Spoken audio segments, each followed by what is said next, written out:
The figure known to history as Vlad the Impaler, also known as Vlad III or Vlad Dracula, was likely born in late 1431 in the citadel of Sighisora within the Principality of Wallachia, the region that is now part of modern-day Romania. However, the exact details of his birth remain uncertain due to the scarcity of reliable records from that era, and some speculate he may have been born in the late 1420s. Vlad's father, Prince Vlad II, ruled Wallachia and was himself the illegitimate son of Prince Mircea I the Elder of Wallachia. The identity of Vlad the Impaler's mother is debated among historians. Many believe she was Vlad II's first wife, Caltuna, also known as Apraxia of Moldavia, the eldest daughter of Prince Alexander the Good. Alternatively, Vlad could have been the child of one of Vlad II's mistresses. Yet regardless of his biological mother, Vlad was recognized as a legitimate son of Vlad II, who was also known as Vlad Dracula. This introduction sets the stage to explore the dramatic life and legacy of Vlad the Impaler, a figure shaped by his aristocratic upbringing amid the volatile political landscape of 15th century southeastern Europe. The man known to history as Vlad the Impaler, also Vlad III or Vlad Dracula, is believed to have been born in November or December of 1431 within the citadel of Sighisora in the Principality of Wallachia, which corresponds to modern-day Romania. However, due to limited and fragmented records from that era and region, there is some uncertainty about the precise date and place of his birth, with alternative theories suggesting he may have been born in the late 1420s. Vlad's father was Prince Vlad II, ruler of Wallachia, and the illegitimate son of Prince Mircea I, known as Mircea the Elder. The identity of Vlad the Impaler's mother is uncertain. Many historians speculate that she was Vlad II's first wife, Neaja, also known as Apraxia of Moldavia, eldest daughter of Prince Alexander the Good. Alternatively, Vlad may have been conceived by one of Vlad II's mistresses, but no definitive evidence exists. Regardless of his biological mother, Vlad was acknowledged as a legitimate son of Vlad II, sometimes called Vlad Dracula. Examining Vlad's early life and much of his later career requires understanding his father's background. Vlad II's early years were not extensively documented, but it is known that he was likely held as a hostage in the courts of Hungary and the Holy Roman Emperor Sigismund during the 1400s and 1410s. At that time, taking hostages, often members of noble families, was common in 15th century Europe to ensure political loyalty and strengthen alliances. For Mircea I, Vlad II's father, this arrangement secured greater access to royal courts in Hungary and the Holy Roman Empire and helped ensure a promising future for his illegitimate son Vlad.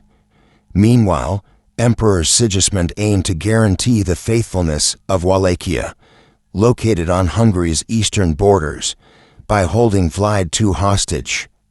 During his time at the Hungarian or German courts, Vlad II was educated as a nobleman and likely converted from Eastern Orthodoxy to Roman Catholicism, the dominant faith within the Holy Roman Empire.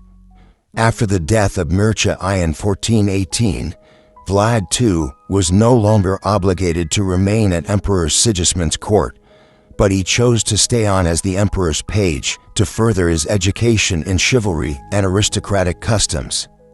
Vlad II's half-brother, Michael I, succeeded Mircea I in Wallachia but died shortly after in 1420. This event prompted Vlad II to focus on securing the voivodeship, princeship, of Wallachia for himself, contending with surviving family members and other illegitimate offspring of Mircea I for the title. The political landscape of southeastern Europe during Vlad II's rise was complex and volatile, defined by the gradual collapse of the Byzantine Empire and the rapid expansion of the Ottoman Turks.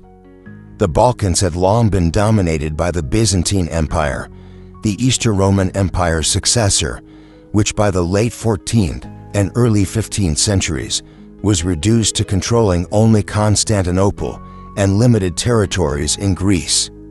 The Ottomans, a powerful Muslim force arising from modern-day Turkey, had conquered much of the Balkans including Anatolia, Bulgaria, and Macedonia. To the northwest, the Christian Kingdom of Hungary, ruled by Emperor Sigismund, was a major power. Between Hungary and the Ottomans lay smaller states such as Serbia, Bosnia, Wallachia, and Transylvania, the latter two comprising much of present-day Romania. Through the 15th century, two significant processes shaped the region. The Ottomans sought to capture Constantinople and end the Byzantine Empire, and they aimed to push northwest into Christian Europe. The buffer states along Hungary's eastern and southern borders, including Wallachia, became critical battlegrounds in the struggle to halt Ottoman expansion. Pulling from different peoples and cultures, Wallachia's population was as diverse as its geography, inhabited by Transylvanians, Slovaks, Germans, Greeks, Hungarians, Roma, Slavs, Jews, Turks, and followers of various religions such as Eastern Orthodoxy, Christianity, Islam, paganism, and Catholicism. The land and its inhabitants bore the scars from constant warfare, external pressures, and internal strife, as Wallachia was caught between Islamic and Christian forces vying for control of Europe.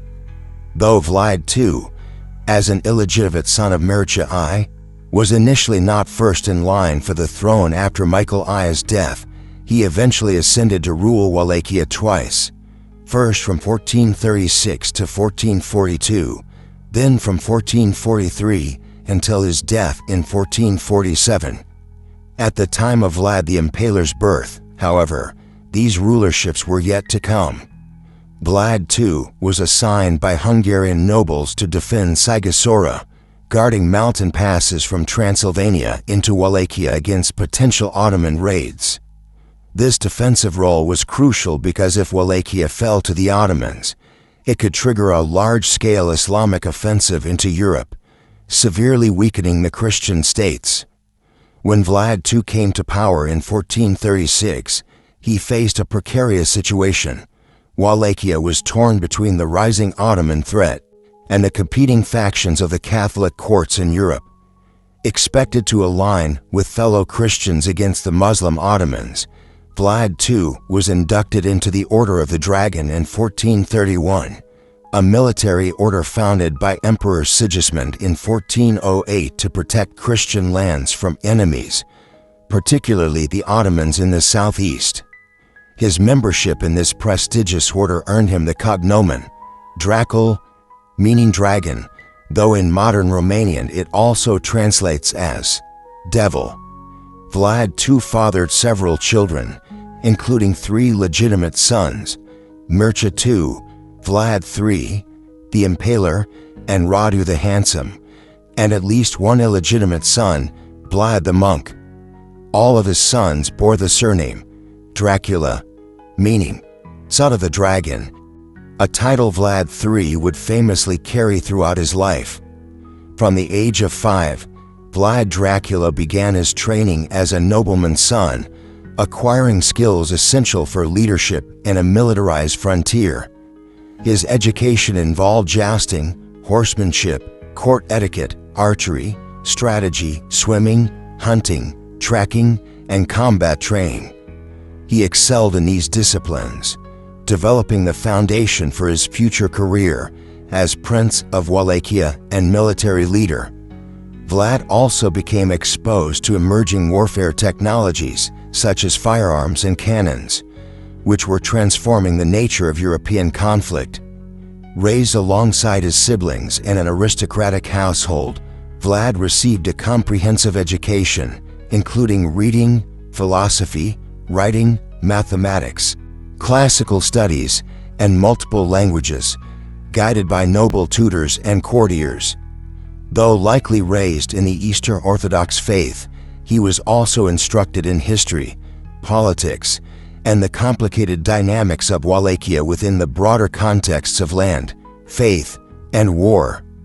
Thus, Vlad the Impaler's early life was deeply intertwined with the turbulent political and cultural currents of 15th century southeastern Europe, shaped by his father's precarious rulership, the encroaching Ottoman menace, and the complex mosaic of peoples and powers that defined the Balkans at the time. During the 15th century, the Balkans were a region marked by profound political upheaval and shifting power dynamics. At the heart of this turmoil was the waning Byzantine Empire, a once mighty state that had preserved the legacy of the Eastern Roman Empire, but by this period had been reduced to holding primarily the city of Constantinople and a few scattered territories in Greece. Its decline created a power vacuum that was rapidly filled by the rising Ottoman Turks, a muscular Muslim empire expanding steadily from their base in what is today modern Turkey. The Ottomans' ambitions to capture Constantinople and bring an end to the Byzantine Empire cast a shadow of impending conquest across southeastern Europe. Their relentless push northwestward pressed upon the borders of various Christian states, making the region a fierce battleground between Islamic and Christian forces. To the northwest of the Balkans lay the Kingdom of Hungary, a significant Christian power ruled by Emperor Sigismund. Alongside Hungary and the remaining Balkan polities like Serbia, Bosnia, Wallachia, and Transylvania, the latter two situated within modern Romania, various small principalities found themselves caught between these dominant forces. These buffer states were vital, as they protected Hungary's eastern frontiers against Ottoman incursions, but were themselves deeply vulnerable. The Principality of Wallachia, where Vlad the Impaler and his father Vlad II operated, was one such entity grappling with this precarious position. Though still largely a client state to Hungary around 1431, Wallachia was feeling the pressure of the Ottoman advance. Nobles within these territories frequently debated allegiances, torn between siding with the Christian kingdoms or aligning with the Ottomans to ensure survival. This volatile environment set the stage for continual conflict, shifting loyalties, and political intrigue. The Battle of Kosovo in 1389 exemplifies the brutal nature of this power struggle, where Ottoman forces clashed with a coalition of Serbian, Bosnian, and other Christian troops. Though indecisive militarily, the battle weakened the Balkan Christian powers, pushing many, including the Serbs, into vassalage under Ottoman suzerainty. Within this intricate mosaic of alliances, hostilities, and political maneuvering, Wallachia, Vlad's homeland, was constantly threatened by Ottoman ambition and Hungarian designs alike. The region's multi-ethnic population, comprising Transylvanians, Slovaks, Germans, Greeks, Hungarians, Roma, and others, and its diverse religious fabric, spanning Eastern Orthodoxy, Catholicism, Islam, and various other traditions, further complicated governance and identity. Against this backdrop of political fragmentation and conflict, both Vlad II and later Vlad the Impaler were deeply engaged in the struggle to secure their rule and defend Wallachia from external domination, navigating a treacherous landscape where every alliance was fraught with danger and every rival a potential foe. Vlad II inherited a complicated and volatile political environment, deeply influenced by the power struggles between Christian Hungary and the expanding Ottoman Empire. Though not directly in line for the throne after the death of his half-brother Michael in 1420, Vlad II eventually secured the voivodeship of Wallachia, ruling first from 1436 to 1442, and then again from 1443 until his death in 1447. His reign was marked by constant challenges both from internal factions and external pressures. Assigned by Hungarian nobles to defend key mountain passes against Ottoman raids, Vlad II was expected to align Wallachia with the Christian powers. His induction into the Order of the Dragon in 1431, a military order dedicated to protecting Christian lands, cemented his role as a defender against Ottoman expansion. This honor also earned him the cognomen Dracula, meaning dragon, which later passed to his son as Dracula. However, Vlad II's position was precarious. When he supported Hungarian efforts to resist the Ottomans alongside the military commander John Hunyadi, the Ottomans retaliated by accusing him of treason. To secure a fragile truce, he reluctantly sent his sons Vlad and Radu as hostages to the Ottoman court. During Vlad II's absence, his cousin Vladislav II usurped the throne with the backing of John Hunyadi, highlighting the fragile alliances and betrayals characteristic of the time. Vlad II's shifting loyalties and attempts at diplomatic balance eventually led to his downfall. After regaining power briefly with Ottoman support, he was overthrown in 1447 by forces loyal to Vladislav II. Both Vlad II and his eldest son Mircea were captured. Mircea was brutally tortured and executed, and Vlad II was assassinated shortly thereafter, likely betrayed by his own cousin. This turbulent backdrop of political intrigue, shifting alliances, and brutal conflict significantly shaped the life and ambitions of Vlad III, the Impaler. Vlad III, known as Vlad the Impaler, was raised with a noble education befitting the son of a ruling family in 15th century Wallachia. From an early age, he was immersed in the rigorous training required of a future leader and military commander. His education encompassed a wide array of skills including jousting, horsemanship, archery, strategy, swimming, hunting, tracking, and combat. Vlad excelled in these activities, showing particular enthusiasm for the martial disciplines that would shape his later career as a prince and warlord. Beyond physical training, Vlad was educated in reading, philosophy, writing, mathematics, classical literature, and multiple languages. Noblewomen tutors and court scholars likely guided his intellectual development. Raised originally in the Eastern Orthodox faith, Vlad was also acquainted with history and the complex political realities of Wallachia, its religious landscape, and its precarious position between powerful neighbors. During his formative years, Vlad developed a deep-seated animosity toward the Ottoman Empire, stemming from both political circumstances and his own experiences. Having spent time as a hostage at the Ottoman court alongside his brother Radu, Vlad observed firsthand the Turks' power and ruthlessness, which likely intensified his desire to oppose their expansion.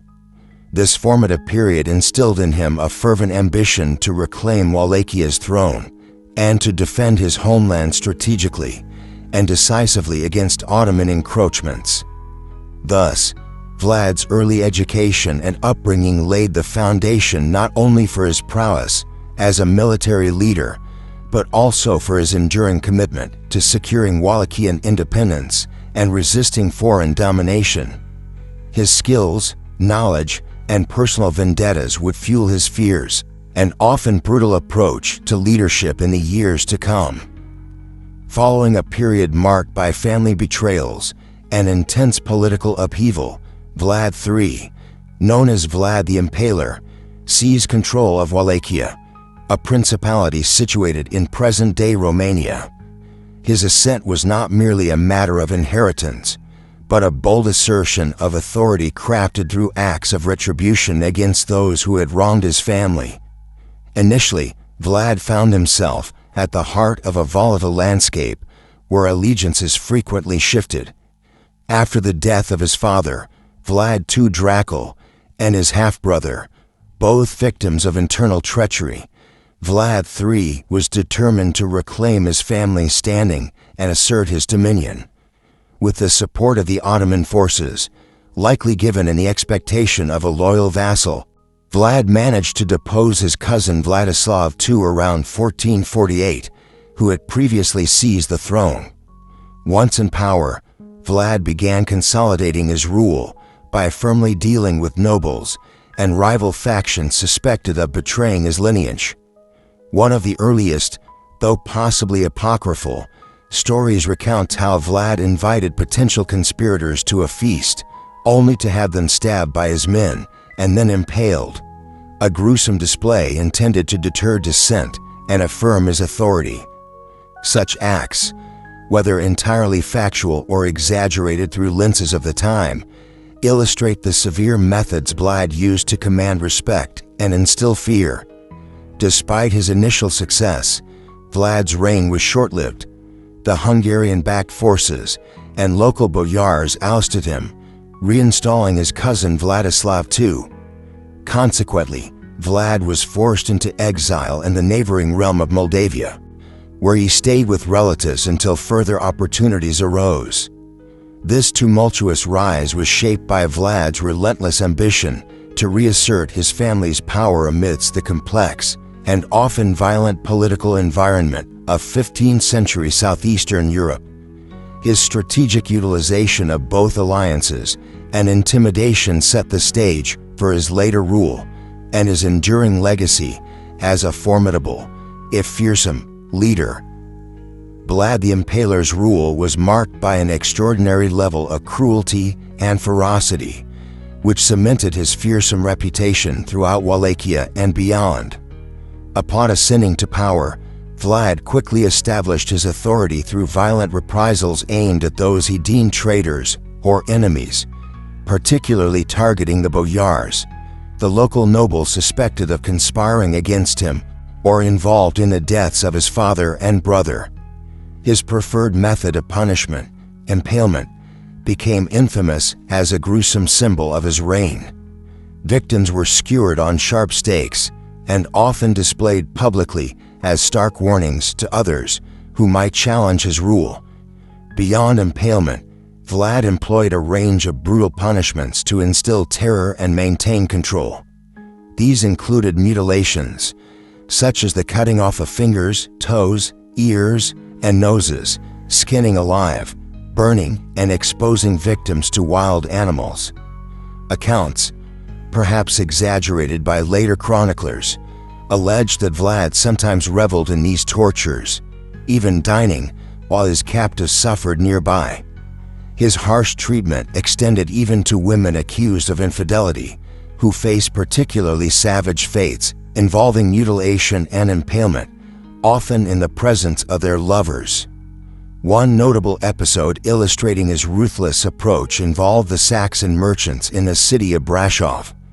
Hearing that some had defrauded a Wallachian merchant, Vlad purportedly rounded up the entire Saxon community in Brasov and impaled them as punishment, a brutal action that epitomizes the severity and the ethnic tensions of his regime. Legend also holds that Vlad instilled fears so profound among his subjects that a golden chalice placed in the public square of his capital city remained untouched throughout his rule, as no one dared to take a drink from it lest they incur his wrath. Other tales, likely mythologized, describe horrific episodes such as a feast for the impoverished that ended with Vlad locking the doors and burning the building, underscoring his merciless grip on power. While some of these stories may have been exaggerated or shaped by political enemies and sensationalist writers, they collectively reflect the climate of fear and brutality that defined Vlad's rule. Despite the terror his methods inspired, Vlad's reign was also characterized by a determined effort to strengthen and stabilize Wallachia. He'd bolstered the military, improved the economy, and restricted foreign trade to support local merchants, showing a concern for the well-being of his principality, though always through the lens of iron-handed authority. His brutal tactics were both a message to his adversaries and a means to consolidate power in a region fraught with internal dissent and external threats, particularly from the expanding Ottoman Empire. Vlad the Impaler was renowned for his bold military campaigns against the Ottoman Empire, demonstrating both strategic acumen and ruthless determination. Utilizing his intimate knowledge of Ottoman tactics and language, gained during his years as a hostage at the Sultan's court, Vlad orchestrated daring raids deep into Ottoman-held territories. One such campaign saw him lead his forces through Bulgarian lands between the Black Sea and Serbia, demanding the gates of cities be opened before unleashing his army to slaughter Ottoman soldiers and sympathizers alike. Over the course of just 2 weeks, Vlad's forces reportedly impaled more than 23,000 enemies, leaving a grim forest of stakes as a stark warning. Beyond direct assaults, Vlad employed guerrilla tactics that leveraged the local terrain and population support. As the vast Ottoman armies advanced, he ordered the evacuation of villages and the destruction of crops through his scorched earth policies, poisoning rivers and lakes to hinder the invaders' supplies. This systematic denial of resources aimed to starve and weaken the Ottoman forces in unfamiliar territory. Vlad did not shy away from unconventional measures. He is recorded as having used biological warfare by encouraging people afflicted with contagious diseases such as the plague to enter Ottoman camps, thereby spreading illness among the enemy ranks. When the Ottoman Sultan Mentu himself led a massive army, estimates ranging from 150,000 to 300,000 men, against Wallachia, Vlad's forces were vastly outnumbered. Instead of facing the overwhelming force in open battle, Vlad persisted with hit-and-run night attacks and psychological warfare. One of the most audacious episodes was his night assault on the Ottoman camp near Targovist in June 1462, where Vlad and his men infiltrated the enemy lines, causing significant casualties and nearly capturing the Sultan himself. These relentless campaigns dealt a significant blow to the Ottoman advance, forcing the Sultan to retreat after witnessing the macabre displays of impaled soldiers, a testament to Vlad's infamous methods. Although ultimately unable to stop the Ottoman expansion permanently, Vlad's military endeavors established him as a formidable defender of Christian Europe's borders, earning admiration from his allies and fear from his foes. Throughout Vlad the Impaler's turbulent life, conflicting loyalties and acts of betrayal played pivotal roles in shaping his rule.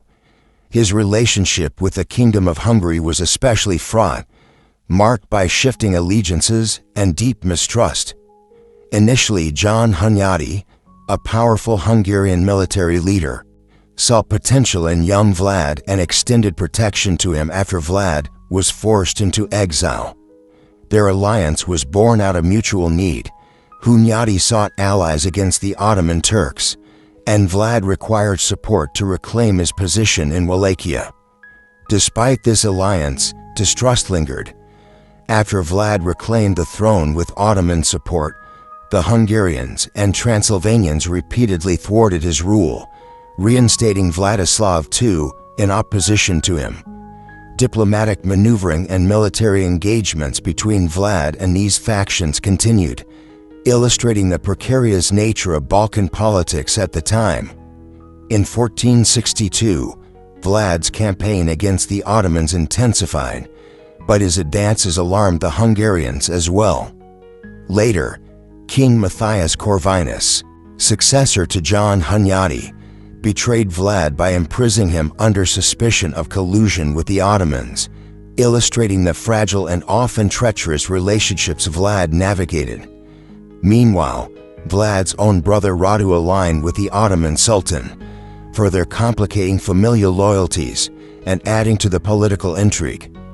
Ultimately, Vlad found himself caught between the rival powers of Hungary and the Ottoman Empire, where shifting allegiances, betrayals, and hostile ambitions defined the era and made his reign perilous at every turn. In the later stages of his life, Vlad the Impaler managed to regain control over Wallachia with the support of his allies. However, his rule was faced with relentless threats from the Ottoman Empire, which sought to reassert dominance over the region. In November 1476, Vlad was besieged by a large Ottoman army vastly outnumbering his forces. Despite valiant efforts, he was defeated, and the exact circumstances of his death remain uncertain.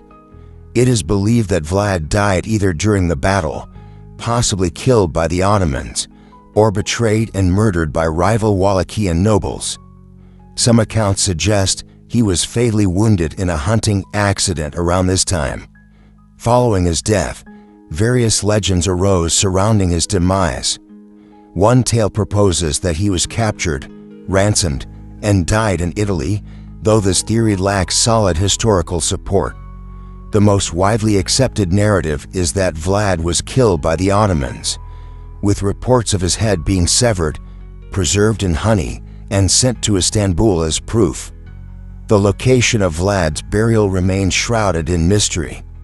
Rumors have pointed to his internment at the monastery he founded, and an intriguing coffin discovered in the Snagub monastery contained artifacts linked to his order, but the remains mysteriously disappeared before thorough study could be conducted.